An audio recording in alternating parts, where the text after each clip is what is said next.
Well, aid has begun trickling into Gaza following an announcement from Israeli Prime Minister Benjamin Netanyahu. Humanitarian groups, though, are still warning it is not enough, with the people of Gaza on the brink of famine. James Elder is the global spokesperson for the United Nations Children's Fund, UNICEF, and he joins me now from Geneva. James, I'm really grateful for your time today. Now, Israel has said it's allowing basic supplies of food aid into Gaza. We have seen pictures of the trucks coming in.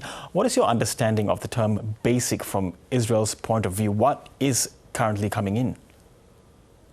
Some nutritional supplies, Girish, for the most malnourished children, for newborns. We welcome every truck, every pallet, but as you said, it's a trickle, and we can't pretend that a trickle is the solution. We're talking about, a dozen trucks. During the ceasefire, Girish, it was 600 humanitarian and commercial trucks every day. 600. That's what a population requires, and we saw the game change. We saw malnutrition, slide back down to good rates amongst children. We saw water come in, medicines come in. 2.5 months of not a drop, no food, no nutrition, no incubators, no medicines, only bombs entering. So it's a start, but let's not get trapped by the optics here. We need much, much more, and there are thousands of trucks ready to come in if they are given the approval. Yes, I mean, you mentioned, even before this blockade, 600 trucks, and even that didn't seem enough. During this blockade, can you give us a sense what were people doing, to basically have any form of nutrition?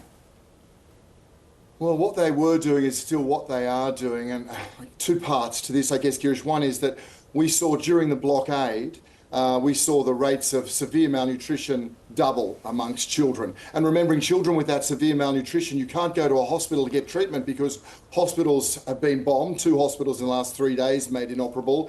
But at the same time, hospitals, and I've seen these, I've walked through these hospitals in Gaza, they are absolutely wall to wall with people with injuries from bomb blasts, from missiles, from drones. So a malnourished child cannot be taken there. So what families were doing was living on the absolute basics. I speak to people almost every day, Girish, in Gaza. Mothers would go without food. Families would buy a portion of a vegetable. Starvation has been reported. Starvation is a horrible thing to see in a child. It's where a child basically, their body starts to eat their own muscle, then they're fat, then they grow quiet. When you see a child that emaciated stop crying, that's when you know disease will take hold. So that's still the reality. That's the level of malnutrition that was forced. And it was forced, of course. We are not talking about a remote part of the world. We are talking about thousands of trucks on a border for 2.5 months.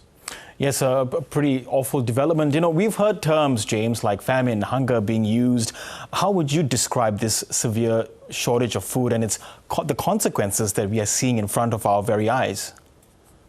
Well, there's a body called the IPC, and it's the globally accepted body that uses as much data as you possibly can to look at nutrition. And they have said that the entire population of Gaza is at very real risk of famine. Now, what's important to note, if you look back to famines that we've had in the past, Ethiopia, South Sudan, once a famine hits, it's too late. Once a famine hit, you've already hit the benchmarks, which is a large number of people dying. And again, this is man-made. This is based on an illegal blockade of aid coming in. So there's simply no reason for this. We have a bombardment which is ongoing. Let's not forget, there continues to be a bombardment as ferocious as it's been at any time. So Girish, all this points to avoid high malnutrition in children, to avoid children being bombed, adding to the 15,000 girls and boys or more who've now been killed. A ceasefire also gets hostages home, and I think people can lose sight of the abhorrence of this idea that there's someone's mother or brother or sister still in a tunnel somewhere. We have seen in ceasefires, negotiations, more than 150 hostages went home. Hospitals got the medicines they need, children got the food they need. Under military means, less than 10. So it speaks time and again, if we're serious about peace in the Middle East, if we're serious about protecting children, not seeing them starve and getting hostages home, it's negotiations and it's a ceasefire. And now you are calling for these negotiations and ceasefire, but what can you do when the will isn't there from the two countries that do have control, which is Israel and the US? It's a very good question. All we can do is keep reminding everyone of international humanitarian law, keep reminding everyone of Israel's responsibility of the occupying power to provide humanitarian aid, but we've moved past that, at the very least not to prevent it.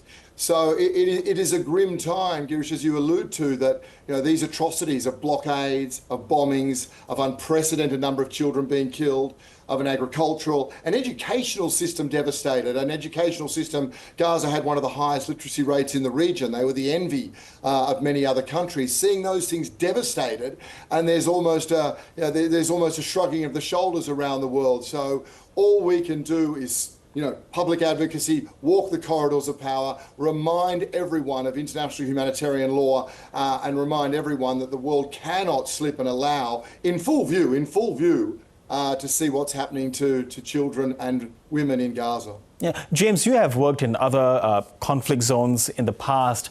Can you sort of describe how this compares to what you've experienced before? It's a little bit perilous to compare, because for UNICEF, for myself as a humanitarian worker, a child is a child. I've recently come back from the Democratic Republic of the Congo and Haiti earlier this year.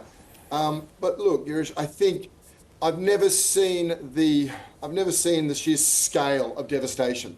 I've never seen what I would consider apocalyptic, and that's not an exaggerated term, turning 360 degrees and only seeing devastation, walking in hospitals day after day, and it's a war zone, walking across children on the floor, walking across children with amputations and doctors running, but without the medical care to get to them.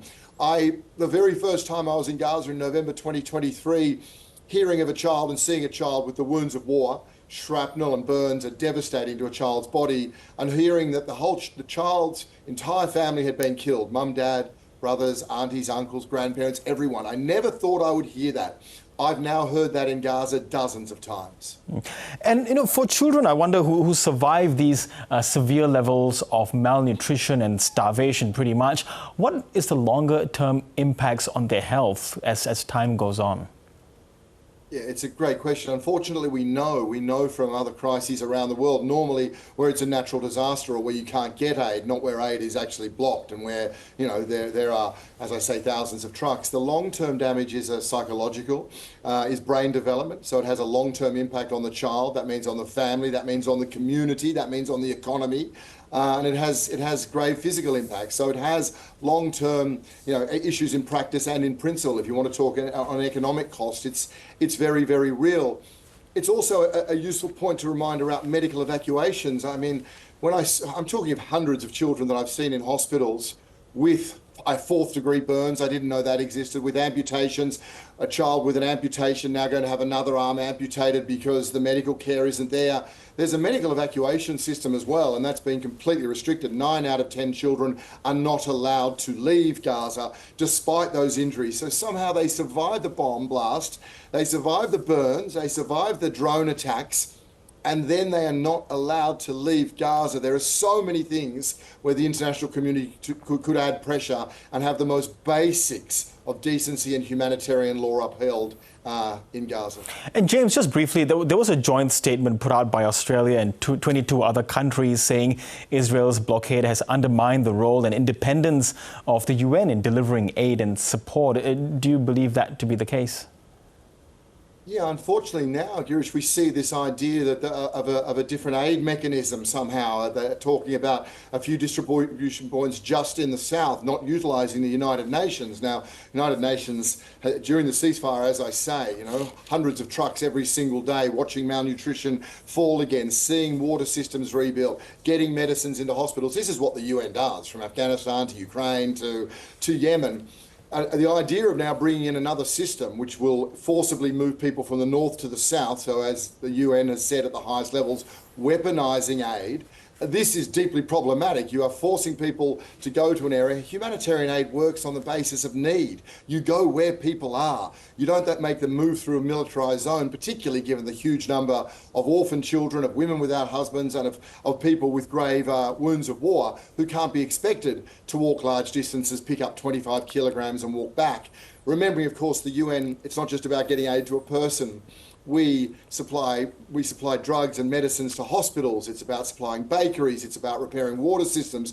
All these things are what the United Nations and very brave partners on the ground, I underline very brave because more aid workers have been killed in this conflict than any other since the advent of the United Nations. But it's a system that works. It just needs to be allowed to work.